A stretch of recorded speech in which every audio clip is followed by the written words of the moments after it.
They've come from near, they've come from afar, from all the scattered islands of Kiribati to represent their communities at this major gathering. This is a summit on the national framework for climate change. Also, it's a chance to plan for the next Kiribati development plan. Climate change and development are linked, and so I think it's particularly appropriate that we've got a planning process happening for the Kiribati development plan at the same time as we're planning for the national framework for climate change. And of course we have to incorporate, or as they say, mainstream the issues to the development that we're planning to do for the next 4 years. The first 2 days of the summit are given to the next 4-year Kiribati National Development Plan, the KDP. Maybe in the last plan, I think there were not enough consultations between the government and stakeholders of the plan. So having learned those lessons, now we're trying to improve in order to achieve a better plan. Gathering all these participants from so many remote locations has been a major exercise and was funded by the Government of Australia. From Australia's perspective, we strongly use the KDP to guide our aid program and to guide our decisions. And part of having confidence in the quality of that plan is really having confidence about the process. Before they arrived, I understand that a lot of consultation occurred within their communities. And so the people that are here today truly do represent the views of a lot of people in Kiribati. Development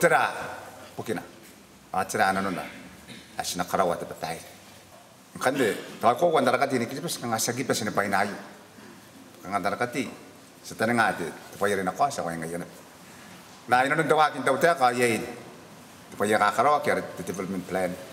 Kanuan kabinian tinan ko na kaya na kuna na kaya aron na rawaki bukin ta karikita ken kon tiya wani dike mai bukin tuwa ken karikita arang ni kakawa ki pa enay tritek saksi meron ta tawta ka na wakin na tritek met potan namet ni tira na ka ko tani kay rin sa pangay ka ko to baya kawak na tritire pa saki tawta kan singay ari na kabinet patay sakti tawta kan singay Arenawa kina karawan terkirak.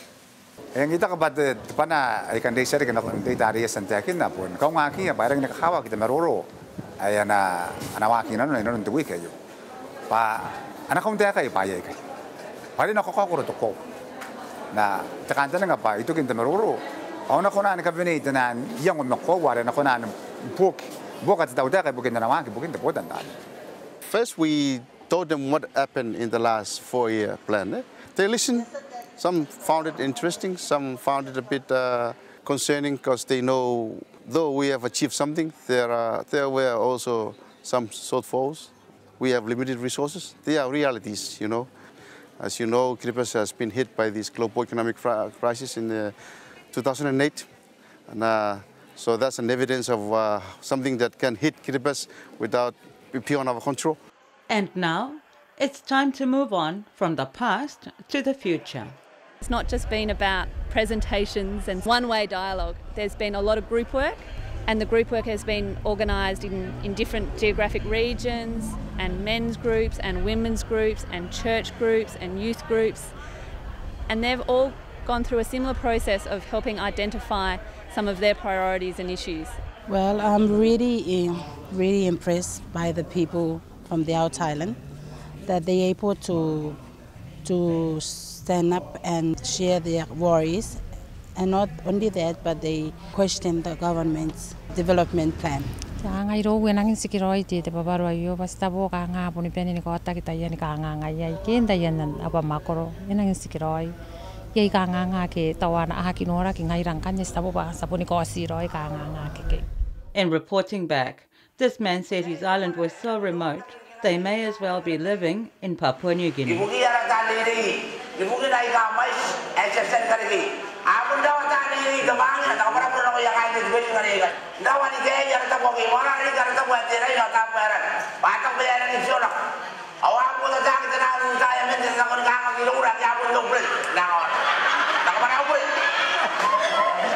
The process is very interesting for us, I mean, in terms of how countries go about planning for adaptation.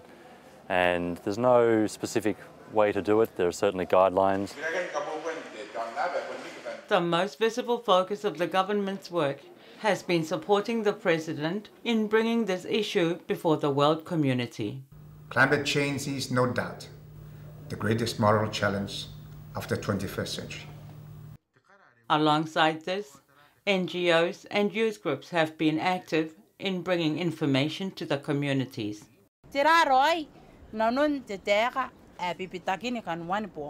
When we first start our workshop, the people themselves, they don't really believe that climate change is going to affect their lives. And also they really believe that God won't destroy our beautiful island. To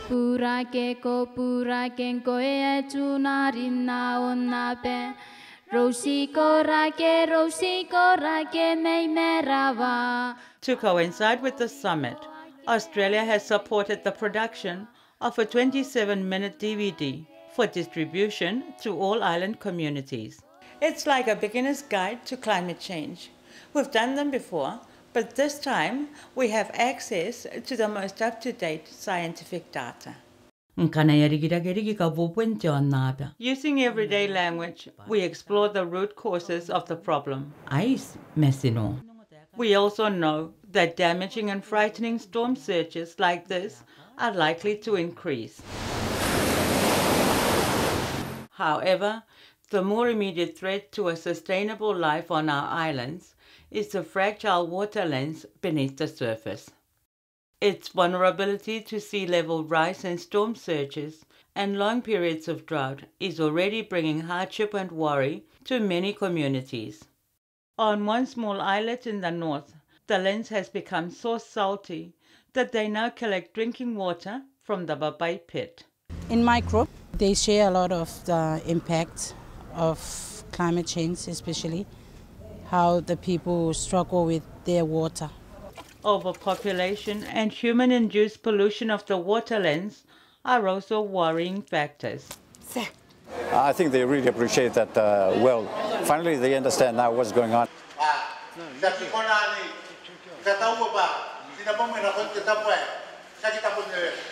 But after the explanation, some of them tell everyone that we're not going to move, we need to face this problem. It is very good that people will walk away with more knowledge and perhaps less apprehension about the future.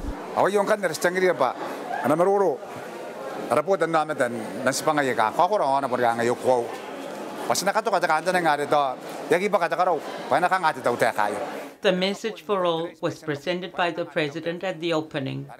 We are facing a major challenge, and inevitably, outside assistance is required. But in the meantime, what can we ourselves do as individuals, families, and communities to protect our shorelines? In the past, our ancestors showed great self-reliance in facing their many challenges. This is such a time. The knowledge has been shared. There are also reserves of traditional knowledge in our communities. Now is the time to act.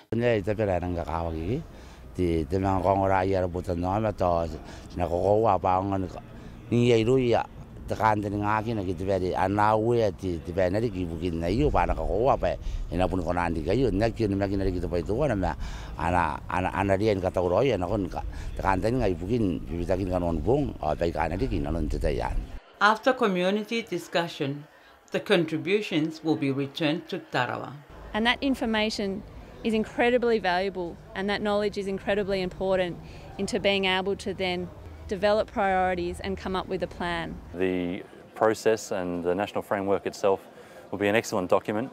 It'll help us understand what Kiribati's priorities are for climate change, and in that way help us plan and assist them in the future. Australian support has enabled a truly national discussion, and one which calls on our self-reliance as we face this, the most important issue of our times.